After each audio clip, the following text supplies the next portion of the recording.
I have watched enough crime shows to have heard the adage that everyone screams when they fall.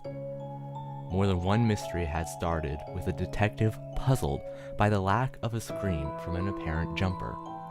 According to the cinema detectives, even a jumper will show a moment of remorse and scream in terror as they plummet. I have never questioned this wisdom until I began to have the dream. The first few nights, I barely noticed it. I went to bed at the usual time. Just as I was drifting off, I had a sensation of weightlessness, followed by me flailing my arms in an attempt to regain a grasp on gravity. I awoke, gasping, but was able to quickly settle in for a regular night's sleep. I noticed, after a few weeks, that the time I spent having the sensation was increasing each night. It had started out as no more than a few mere seconds. But by now, it was at nearly a minute. One night, I was able to begin dreaming without waking with a start. For a few brief seconds, I thanked the universe. A dark, still night enveloped me. As my eyes adjusted, I was eventually able to make out a sparse skyline. Massive skyscrapers rose like islands from out of a void. If any of them were firmly planted on solid ground, I could not see their origin. The most that squinting would allow me to make out was the outline of a humanoid figure on their individual rooftops. One of the distant figures suddenly jumped off the building it had been standing on. Helplessly, I watched as it fell until I could no longer distinguish the figure from the surrounding blackness. When I bent my neck in a vain attempt to find some salvation for the figure, I suddenly saw the rooftop ledge that I was standing on.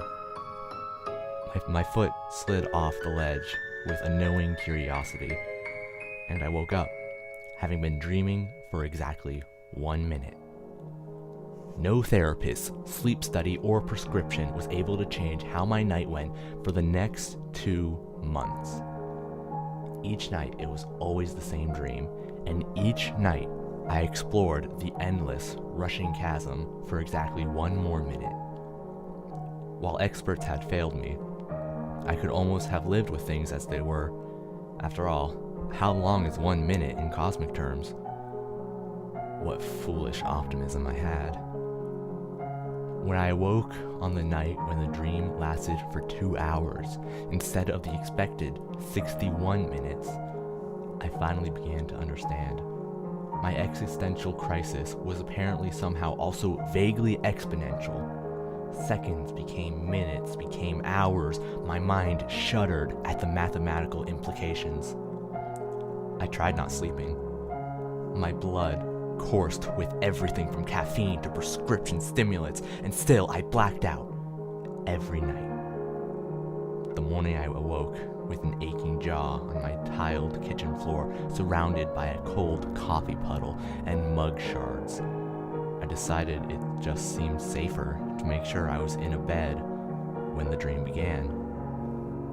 I'm no longer sure how long the dream lasts. The last few times I awoke, it was in a hospital surrounded by medical staff and relatives. The salted beard my father wore was a bittersweet clue. I'm an uncle now. How big will the rascal be when I see him next? How many more times will I be greeted by my father? If I'm to enjoy this day of freedom, I don't want to spend my brief pardon writing this message. Even if I were to spend all my daylight hours writing, there isn't time enough to relay all my emotions and thoughts. My thoughts are my only cellmates during the constant plunge, and, in a sense, I am always surrounded. I pray, I remember, I reflect. Anything is better than asking myself questions. Why is this happening? Is this entire experience real, or just a prolonged nightmare? Am I in a semi-lucid coma? Am I a jumper whose mind is battling between protecting me from the truth and facing the consequences of my actions? If I'm falling, Why can't I see the ground? If I am dreaming, why can't I wake up? If I am awake, why can't I scream?